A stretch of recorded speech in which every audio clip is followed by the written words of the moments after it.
அன்னைக்கு காலையில் பொள்ளாச்சியிலேருந்து கிளம்பி நாங்கள் கோயம்புத்தூர் ஸ்டேஷனுக்கு வரதுக்கு மத்தியானம் 1 மணி ஆகிடுச்சு. ட்ரெயின் எங்களுக்கு சென்னைக்கு போகிறதுக்கு 3 மணிக்கு தான். அதனால் ஸ்டேஷனுக்கு ஆப்போசிட்டில் ஒரு ஹோட்டலில் நல்லா சாப்பிட்டுட்டு வெயிட் பண்ணிட்டு இருந்தோம். என்னோட ஹஸ்பண்டோட ஃப்ரெண்டு ஒருத்தவங்க கோயம்புத்தூரில் இருக்காங்க. அவங்க ஸ்டேஷனில் மீட் பண்ணணும், பேசணும் அப்படின்னு கேட்டிருந்தாங்க. அதனால் பிளாட்ஃபார்ம்லேயே வெயிட் பண்ணிட்டு இருந்தோம். சென்னைக்கு போகிற ட்ரெயினும் ஆல்ரெடி வெயிட் பண்ணிட்டு இருந்தது.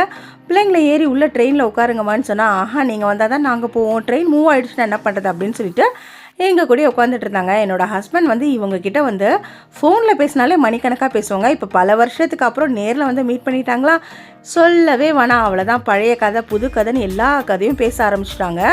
அவங்க ஒரு பக்கம் பேசிகிட்டு இருக்கேன். அப்போ தான் நான் ஃபர்ஸ்ட் டைமாக அவங்க ஒய்ஃபை நான் பார்க்குறேன். நம்ம கொஞ்ச நேரம் நம்ம கதையெல்லாம் பேசலான்னு சொல்லிட்டு நாங்கள் 2 பேரும் பேச ஆரம்பிச்சிட்டோம். என்னோட பெரிய பொண்ணு சின்ன பொண்ணு ஜாலியாக வேடிக்கை பார்த்துட்டு அவங்க ஒரு பக்கம் உட்காந்து பேசிகிட்டு இருந்தாங்க. அதுக்கப்புறம் டைமும் ஆயிடுச்சுன்னு சொல்லிட்டு நானும் பிள்ளைங்களும் பேக் லக்கேஜ் எல்லாத்தையும் எடுத்துகிட்டு ட்ரெயினில் ஏற ஆரம்பிச்சிட்டோம்.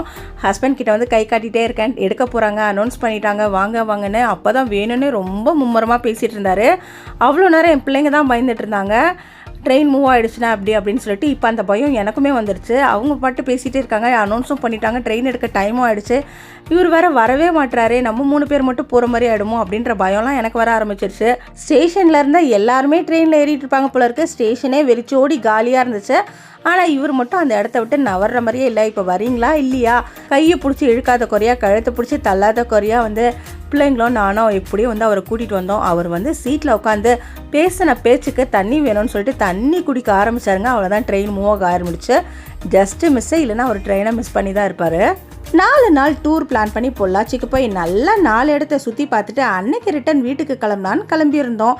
டிக்கெட் போடும் போது ரிட்டன் வரும்போது ஏசி ட்ரெயின் தான் இருக்குது, ஏசி கோச் தான் அப்படின்னு ஹஸ்பண்ட் சொல்ல, அப்போனா நான் வரல, என்னை வீட்டிலே விட்டு போயிடுங்க, அப்படி இல்லைன்னா நான் அங்கேயே விட்டுட்டு வந்துடுங்க, ரிட்டன் வீட்டுக்கு வராமா அப்படின்லாம் நான் சொல்லிட்டு இருந்தேன். ஏசி கொஞ்சம் அதிகமானாலே நமக்கு வீசிங் வர ஆரம்பிச்சிடும்.